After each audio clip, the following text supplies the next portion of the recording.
It's Monday, which means it's time to talk about the news.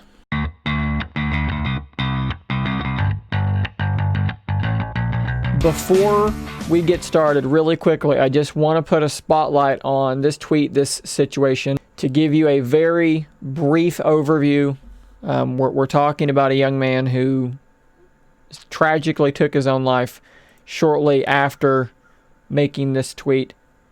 There is now a campaign going on to try and have his likeness made into an NPC for something like an upcoming Elder Scrolls game. In this game, perhaps this NPC could offer a word of encouragement to the player. You're not alone. Reach out for help when you need it. Something along those lines, something that could be beneficial to those of us who do suffer from mental illness, depression, and use a game like Skyrim or an upcoming Elder Scrolls game to escape into. So if it's a cause that you want to support, I think it's a positive thing. Could be a very positive thing. If it's a cause you want to support, I'll link it in the description. Go just simply give it a retweet. That's all you got to do. Help raise awareness. So with that being said, let's talk about the news. I made a video about a week. It was either a week ago or it was a year ago. I can't actually remember now at all. The passage of time has become difficult for me to track as of late. At any rate, I made a video talking about rumors that a Prince of Persia remake was indeed going to be coming very soon.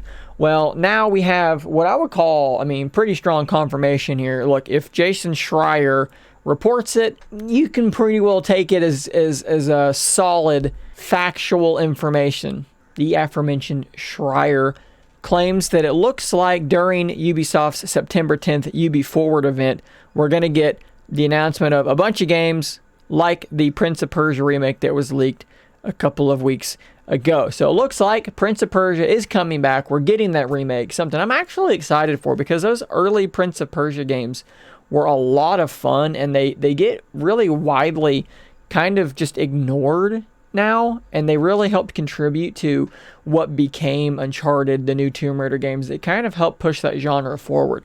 So that's pretty cool. September 10th is stacking up to be a really fun day. You've got Surface Duo coming out that day. Should have mine in hand that morning. You've got the first NFL game. Thank God for sports. And you've got a UB Forward event happening as well. So September 10th can be a good day.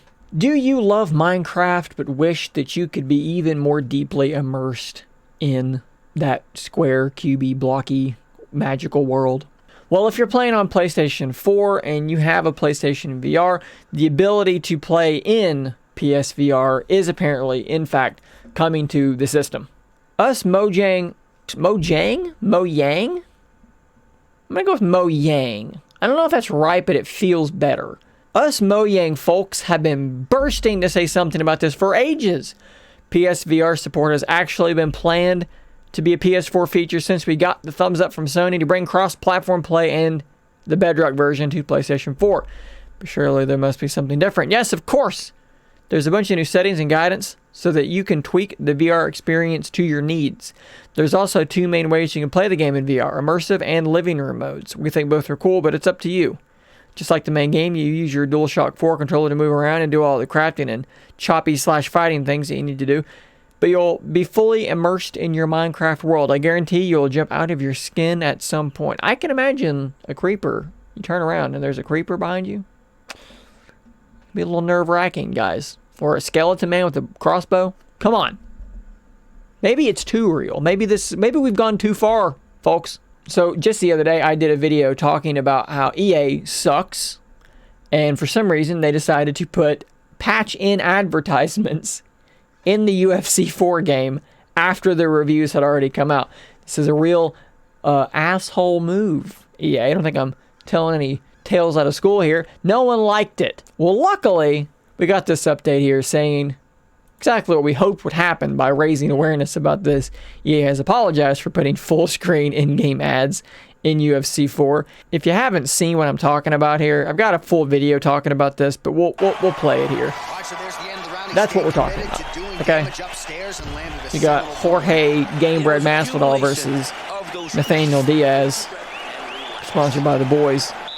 It's pretty shitty, EA. An EA spokesperson wrote in a Reddit post that the team had turned on ad placements in the game during the replay moments, and while, quote, this type of advertising inventory is not new to the UFC franchise, it has typically been limited to specific main menu tiles or octagon logo placement. Okay, having an ad pop up over the full screen after the reviews have happened, so no one would be talking about it, that hasn't happened before. So when you say this type of advertising inventory is not new to the UFC franchise, that's a lie. It is 100% new to the UFC franchise. You're a liar. It is abundantly clear from your feedback that integrating ads into the replay and overlay experience is not welcome. We apologize for any disruption to gameplay that players may have experienced. You're goddamn right. It's fucked up, stupid. Don't do that shit. Sorry. I'm not so much mad that there's an ad there. I'm more mad the way that they patched it in. The way that they waited. Here's your game reviewers. Review, post. Here we go. And then a month later, or whatever, after the reviews are over, they're like, let's just sneak this in now, because now no one will know. Shady stuff, EA. I've said it once. I'll say it again. I love LG. I love the weird stuff that they do, and they're doing more weird stuff, and it makes me very happy. The LG Wing rotating dual screen phone will be unveiled September 14th, just 4 short days after September 10th, which we already have established will be a fun day. If you don't know about LG's Wing concept phone, I do have a video about that as well, which I'll put up there if I remember to do that. It's really weird looking. It kind of looks like this. You've got a screen here, and it rotates from this position, so you just got one screen, and then it goes whoop, and then you got a T. You get the letter T. T for that's a weird phone. Let's see what this video they posted is. They're calling it the Explorer Project. So they're like, hey, let's do weird stuff. And I'm like, yeah, LG, do weird stuff. Do you? Look at that. What a weird thing. Yeah, weird stuff. So you can imagine a situation where perhaps you're holding this upside down and you've got a game here. They've shown a racing game and then your map to the racing game down here. Or in another video, I think the one that leaked that I talked about, the guy had like navigation up and then his music was playing over here. You know, that's neat. Look, do I think this is going to be like, you know, the future of phones? Maybe. Maybe it will be. But I think it's cool. And I like that they're trying it. They're doing something different. Huawei continues to really struggle with the political situation ongoing. The fact that they can't actually now use Play services in their Android phones. They're basically shipping a phone that runs Android that doesn't have a lot of the things that make Android useful. They've obviously put in their own app store and they're trying to circumvent this, but according to this report, they are looking to ship a phone with their own Harmony OS as early as next year. It's kind of amazing that you can go from Huawei, you know, putting out these really highly regarded phones to now losing the Play services, and suddenly they're looking at having to just roll out their own OS. And as history has shown, that doesn't work really well. I mean, look, we've had several good phones running non-iOS, non-Android OSs, and they don't do well for, I think there's one really big reason, and it's apps. You know, Windows Phone was not a bad OS, but when you went to the store, there's nothing in it. WebOS was not a bad OS, but there was nothing in the store. Samsung has even tried to roll out phones with their own OS as well, and those attempts have largely flopped because of the apps. Right now, the Play Store and iOS's App Store, it's easy. You go in and there's a bajillion things you can download, and in these other OSs, there just isn't. And it's kind of a self-perpetuating cycle here because the app developers say, well, if you get more people in your store using your OS, we'll port our apps. And then the OS maker says, well, we're not going to get people unless you make the apps. So neither's going to happen. So worrying stuff for Huawei. Guys, that's all the news I have for you today. Be sure to check back every Monday, Wednesday, and Friday for a news update. If you haven't noticed, This morning, 9 a.m., the new podcast release, which is called Podcast Revive. We talked a lot about the new Mario stuff. We had a lot of fun on this episode. Please do check that out as well. Happy Monday.